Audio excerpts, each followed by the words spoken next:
우리 다 같이 인사하십시다. 멀리 가까이 계신 분 하나님의 은혜가 함께 하시기 바랍니다. 건강하시기 바랍니다. 종교개혁주일입니다. 그런데 어제 어르신들 체육대회하고 또 저녁까지 계시다가 또 오늘 주일날 또 성전에 올라오시고 어제 체육대회 참석하신 어르신들 저한테 아프단 말 얘기를 하지를 못하겠습니다. 그렇게 많이 이 운동을 하시고 또 건강한 모습을 보니까 앞으로 나 여기 아파 저기 아파 그런 얘기는 결코 못할 것 같습니다. 그렇습니까? 네, 감사합니다. 아무튼 건강하시기 바랍니다. 네. 살갗에 종기가 나면 종기를 짜내야 합니다. 고름은 살이 되지를 않습니다. 이 종기를 짜내야 새살이 돋습니다. 종교개혁주일이 뭔가? 종교개혁이 뭔가? 교회가 부패한 것, 교회가 타락한 것 짜내야 된다는 얘기, 뽑아내야 된다는 얘기, 바로 이것이 종교개혁입니다. 오늘 예수님께서는 저 가이사랴 빌립보에서 예루살렘으로 올라가시는 길에 제자들에게 주님께서 말씀을 하십니다. 내가 죽어야 하리라. 많은 사람의 대속물로 주려 합니다. 라고 하나님께 제물로 되어 바쳐드리고 또한 많은 사람들에게 대해서는 희생의 제물이 되어야 되겠다. 라고 결단의 각오를 하시면서 올라가고 계십니다. 보통의 각오가 아닙니다. 바로 이 엄청난 결단의 각오입니다. 우리 대한민국 교회가 새로워지려면, 대한민국 교회가 거룩한 하나님의 교회가 되려면 예수님과 같은 결단의 각오가 있어야 할 줄 믿습니다. 그래야 추락하고 있는 우리 대한민국 교회에게 다시금 하나님께서 기회를 주실 줄 믿습니다.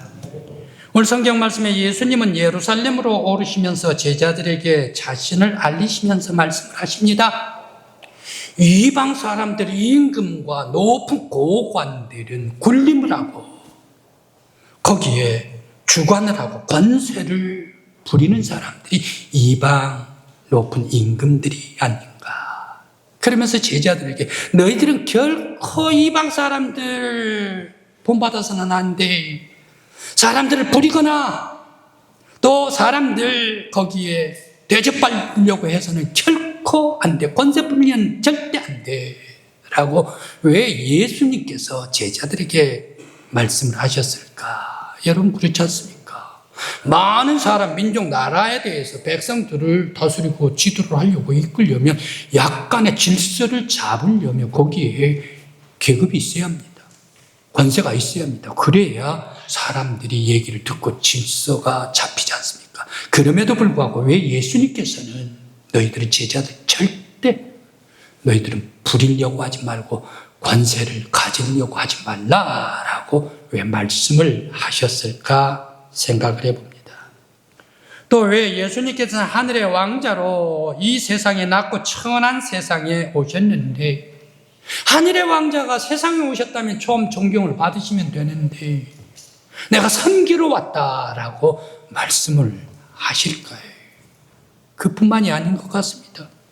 내가 세상에 왔는데 오신 예수님께서 섬길 뿐만 아니라 내 목숨을 많은 사람들의 대속물로 희생하러 왔노라 라고 말씀을 하셨을까? 섬기러 왔노라까지는 이해가 됩니다. 그런데 목숨까지 주겠다라고 말하고 있을까? 보통 사람들 이 얘기 할 수가 없습니다. 목숨을 어떻게 줘요?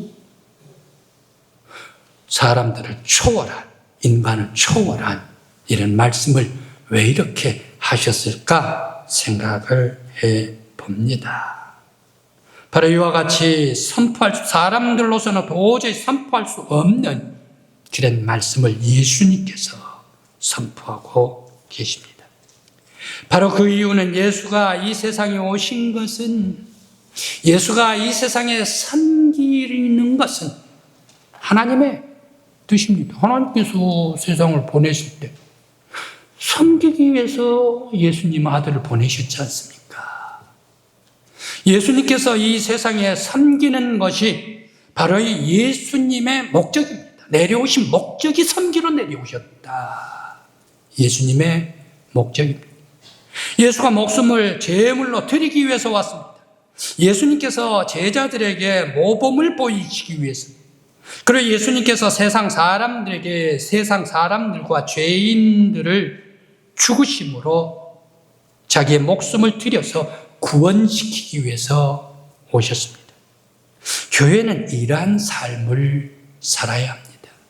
예수님의 지체가 되기 때문에 예수님께서 세상을 섬기러 오셨고 하나님께 영광을 돌리러 오셨고 많은 사람들이 희생하기 위해서 오신 예수님이시기 때문에 예수님의 지체가 된 교회는 어떻게 해야 하는가?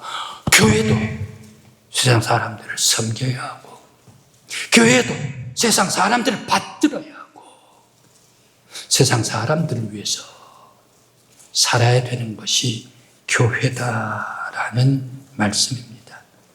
그래서 교회는 사람을 섬기는 곳이 교회입니다. 교회는 희생해서 사람을 깨끗하게 정화시키는 곳이 교회입니다. 교회는 예수의 피로 깨끗하게 된 사람들의 모임이 교회입니다. 교회는 예수님처럼 모든 사람을 사랑하고 차별 없이 공의를 나타내는 곳이 교회입니다. 교회는 죄인이든지 평범한 사람이든지 왕이든지 아니면 평신도들이든지 아니면 젊은 사람들이든지 어르신들이든지 아니면 장년이든지 아이들이든지 여자든지 남자들인지 모든 사람들을 다 포용하고 용납하고 용서하고 사랑하고 섬기는 곳이 교회인 줄 믿습니다. 바로 이 교회는 죄인들에게 모범을 보여서 바른 길을 가도록 인도하는 곳이 교회입니다. 우리 교회가 바로 예수의 섬기는 삶을 살 수 있는 우리 강북교회 모든 성도들 되시길 간절히 기원합니다. 제가 저 블라디보스톡을 가면서 하루 저 우스리스크에 갔습니다. 거기에 한국 선교사가 있기 때문입니다. 이 우스리스크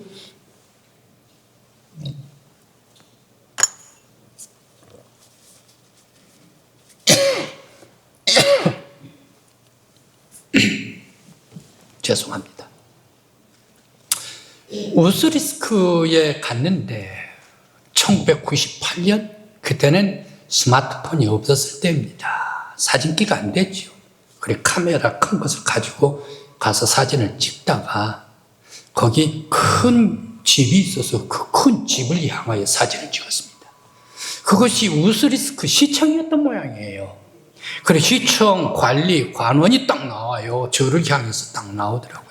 그러면서 카메라를 달라고. 이야기 말이 통합니까? 무슨 얘기인가 모르니까 통역이 거기에 카메라 달랍니다 라고. 아니 내 카메라인데 왜 드려? 아무튼 달래. 그걸 뺏어갔습니다. 뺏어갔더니 그 당시에 내 필름으로 찍은 사진 아닙니까? 그것을 꺼내더니 바로 이 필름을 꺼내더니 필름을 쫙 이렇게 늘어뜨려 가지고 그것을 땅바닥에 패대기 쳐버려요. 그러면서 다시 돌려줍니다. 여기 관청은 니들이 사진 찍는 곳이 아니야. 러시아 1990년에 공산주의가 무너졌지 않습니까? 이제 겨우 7년 됐습니다. 그런 공산주의 잔재가 아직까지 남아있는 러시아. 바로 이 관원들의 권세, 세도 이것은 대단했습니다. 아주 종으로 부리는 사람들이었습니다. 바로 이렇게 높은 사람들, 세상 사람들은 높게 그러면서 자기의 권세를 부리는 사람들입니다. 예수님께서는 뭐라고 말씀을 하십니까? 예수님께서는 교회가 세상 사람들에게 사회를 향하여 군림해서는 안 된다. 종을 부리듯 해서는 안 된다. 노예대하듯이 하대해서는 안 된다. 하나님께서 창조해 주신 사람들을 하대하는 것이 하나님을 모욕하는 것이다. 라고 예수님께서 말씀하십니다. 그러면서 모든 세상 사람들을 섬기는 곳이 교회야 라고 말씀을 주십니다. 교회는 성도들을 섬기고 세상 사람들을 위해 희생하는 곳이 교회입니다. 나라와 민족을 위해서 섬기고 희생하고 심지어 목숨까지 주셨던 예수님처럼 다 내려놓고 세상을 섬겨주어야 하는 곳이 교회입니다. 바로 이러한 교회가 될 때에 세상은 정의가 임하고 전쟁과 싸움이 사라지고 사회에는 평화가 임할 것입니다. 이런 성도들이 해야 할, 이것은 성도들이 해야 할 일이며 교회가 해야 할 사회와 세상의 책임입니다. 바로 이러한 곳이 임할 때에 하나님 나라가 세상 속에도 이루어질 줄 믿습니다. 오늘 우리 교회가 예루살렘 골고다에 오르시는 예수님처럼 바로 우리 교회가 세상 사람들을 받들고 섬길 때에 모든 세상 사람들, 바로 이 잘못 가고 있는 세상 사람들을 위해 희생할 때에 우리 교회가 세상의 정의와 평화를 줄 수 있는 우리 교회가 되기를 바랍니다. 곰곰 생각해 봤습니다. 초대교회와 안디옥 교회가 공통점이 있는가? 있더란 얘기 찾아보니까 초대교회 예루살렘 초대교회 120 성도들이 함께 모여서 기도합니다. 함께 모여서 말씀을 연구를 합니다. 함께 모여서 떡을 뗍니다. 함께 모여서 교제를 합니다. 사랑을 베풉니다. 섬깁니다. 봉사합니다. 전도합니다. 그러면서 하루에 3,000명씩 5,000명씩 전도하는 교회가 예루살렘 교회, 예수 그리스도의 부활 위에 세워서 그리스도의 삶을 실천했던 교회가 예루살렘 교회더라. 안디옥 교회는 어떻습니까? 예루살렘 교회에서 핍박을 받아가지고 안디옥 이방 나라 땅으로 갔습니다. 바로 그곳에서 교회가 똑같이 예루살렘 교회와 같이 예수 그리스도의 부활 위에 함께 교제하고 사랑하고 섬기고 봉사하고 그러면서 사회 사람들 사랑하고 세상 사람들에게 전도하는 교회가 안디옥 교회더란 얘기. 이 안디옥 교회는 어떻습니까? 세상 사람들이 가만 보니까 멀리까지 이사까지 나와가지고 이 안디옥 교회. 그런데 이방 나라인 자기들까지도 다 섬기고 사랑하고 봉사하고 헌신한다는 얘기예요. 교회가 말입니다. 모든 성도들이 이야 못 말릴 사람이네. 예수의 삶을 사는 사람들, 희생하는 사람들, 섬기는 사람들, 봉사하는 사람들이구만. 그래서 그 이름을 안디옥 사람들이 크리스찬이라, 예수를 따르는 사람이라, 못 말릴 사람들, 봉사와 사랑의 헌신에 못 말릴 사람들, 그러면서 이름을 명명해 주었더라라는 말씀입니다. 예루살렘 교회도 예수의 이름으로 섬길 때에, 안디옥 교회도 예수의 삶을 가지고 섬길 때에 교회가 폭발하고 부흥하더라라는 말씀입니다. 오늘 우리 한국교회에도 바로 이 예수의 삶을 가지고 섬기고 사회를 봉사할 때에 한국교회는 소망이 있고 희망이 있을 줄 믿습니다. 우리 한국교회에도 예수의 삶으로 섬기는 우리 교회가 되기를 간절히 기원합니다. 그런데 오늘날 우리 한국교회는 어디를 가고 있는가? 과연 예수의 삶을 살고 있을까? 과연 한국교회는 어떤 교회인가? 하나님의 정의와 공의, 사랑, 그리고 예수님을 닮아가지고 교회들이 사랑과 봉사로 펄펄 끓고 있는 교회인가? 사랑이 싸늘하게 식어가지고 우리만 하는 그런 교회인가? 저는 우리 교회에 와가지고 제일 첫 번째부터 지금까지 똑같이 말씀을 드리고 있는 것이 있습니다. 교회담은 낮아져야 돼. 교회담은 없어져야 돼. 교회 문턱은 닳고 닳아져가지고 성도들도 들어오고 예배하러 들어오고 성도들도 기도하러 들어오고 세상 사람들도 교회에 들어오고 문턱이 낮아지고 반들반들. 그렇게 하면서 세상 사람들, 담배 피우는 사람도 교회 좀 들어오면 어때요? 술 먹은 사람도 교회 좀 들어오면 어때요? 죄인도 들어오고 의인도 들어오고 모든 사람들이 다 들어와가지고 예수님께 예배하고 하나님께 영광 돌리는 것이 교회인 줄 믿습니다. 바로 이런 교회가 되어야 할 줄 믿습니다. 세상을 봉사하고 헌신한 섬기는 교회. 그런데 한국 교회는 어떻습니까? 내적으로 식었고 갈등이 없는 교회가 없는 것 같아요. 한국 교회 말입니다. 갈등 없는 교회가 없어요. 거의 70% 이상이 갈등하고 있는 교회. 안타깝기 그지없습니다. 그리고 많은 사람들이 교회를 왜 찾는가? 소속감을 위해서. 그리고 많은 사람들이 첫 번째 찾는 것이 무엇일까? 재물, 자녀, 그리고 건강을 위해서 교회를 찾는 사람들도 많이 있습니다. 과연 그럴까? 교회는 첫 번째가 하나님께 예배드리고 예수 그리스도의 은혜에 감사하면서 하나님께 놀랍도록 은혜 베풀어 주시며 감사합니다. 송축하는 것이, 엎드려 경배하는 것이 첫 번째 이유가 되어야 합니다. 또한 교회는 어떠한 곳이 교회가 되어야 하는가? 섬기고 낮아지고 주님의 뜻을 찾아 순종하며 나를 드리는 곳이 교회입니다. 나는 살고 너는 희생하기를 원하는 곳은 교회가 아닙니다.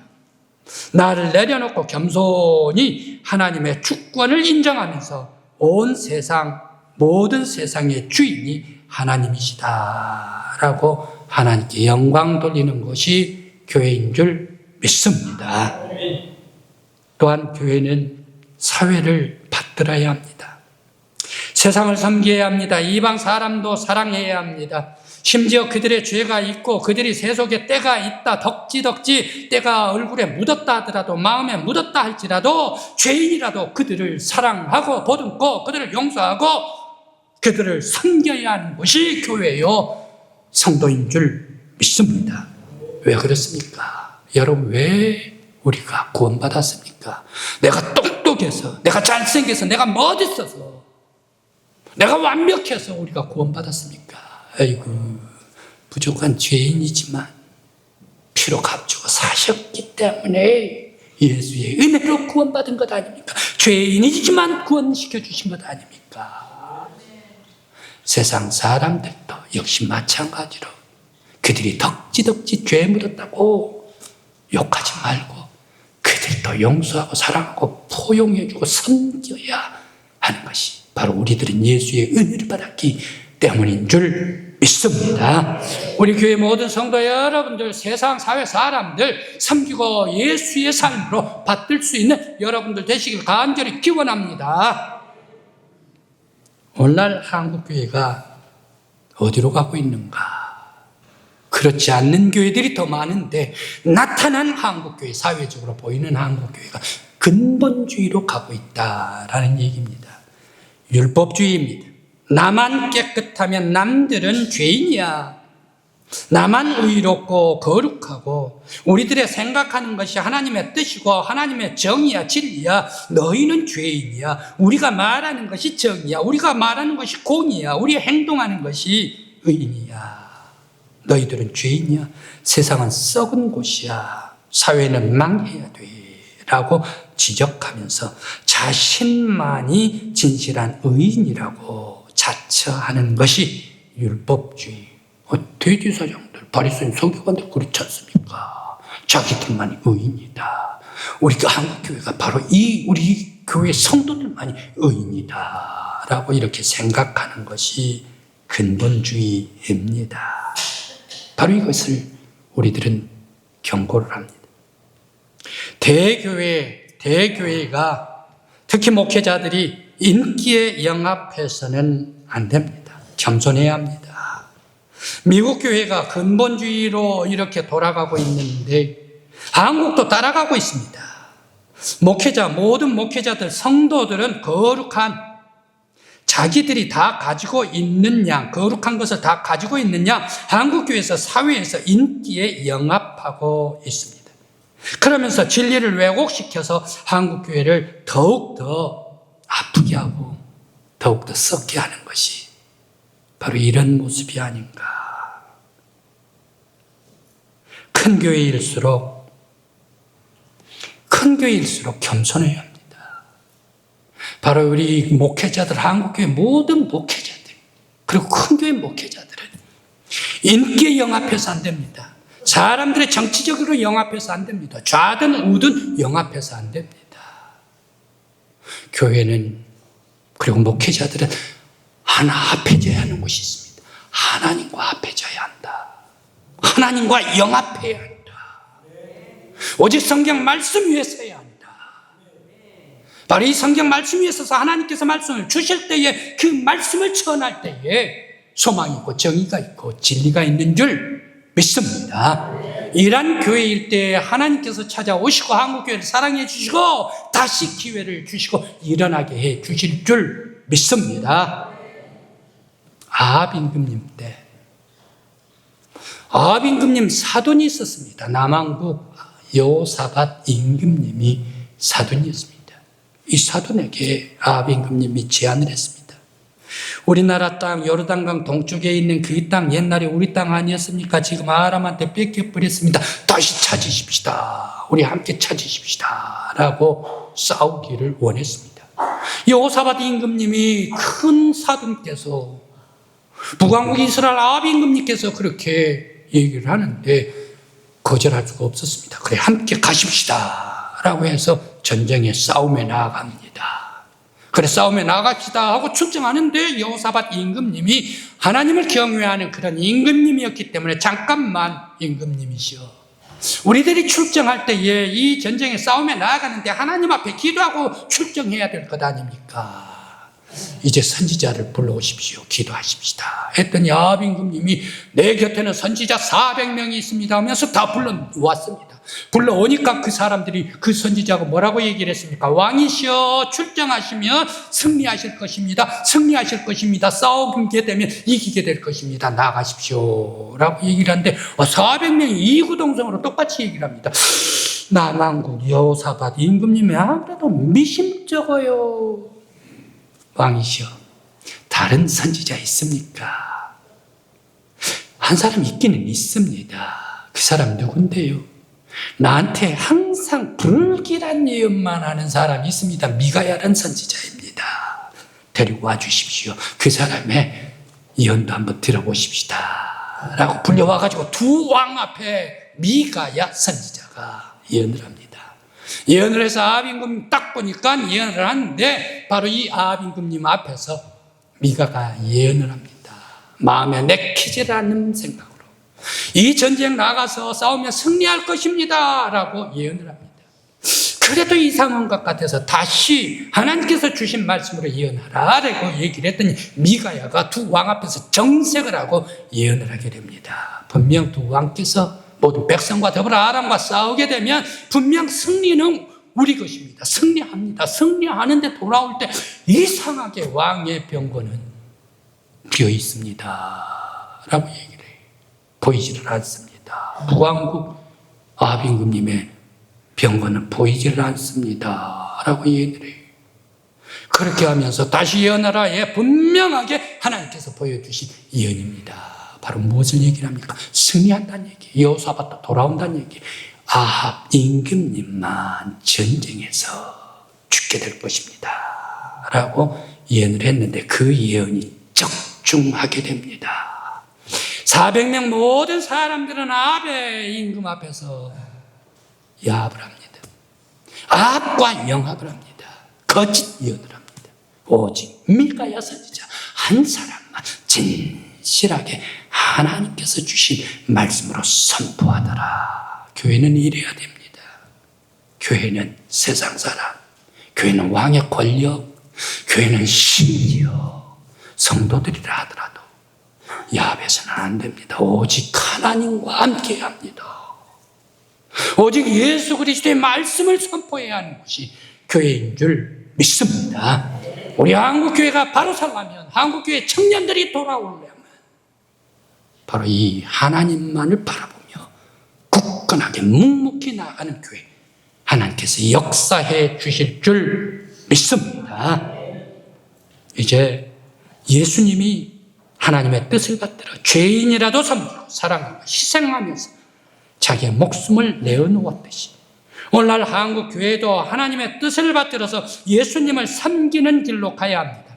성도들을 사랑하고 사회를 섬기고 세상을 용서하고 죄인들도 인도해야 합니다.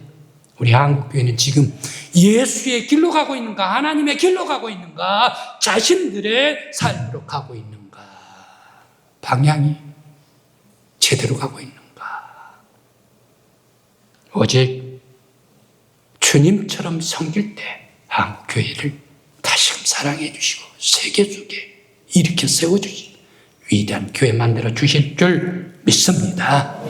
종기는 짜내야 합니다. 3살이 뒀습니다. 한국교회는 예수님의 말씀대로 살 때에 새로운 교회로 주님께서 세워주실 줄 믿습니다.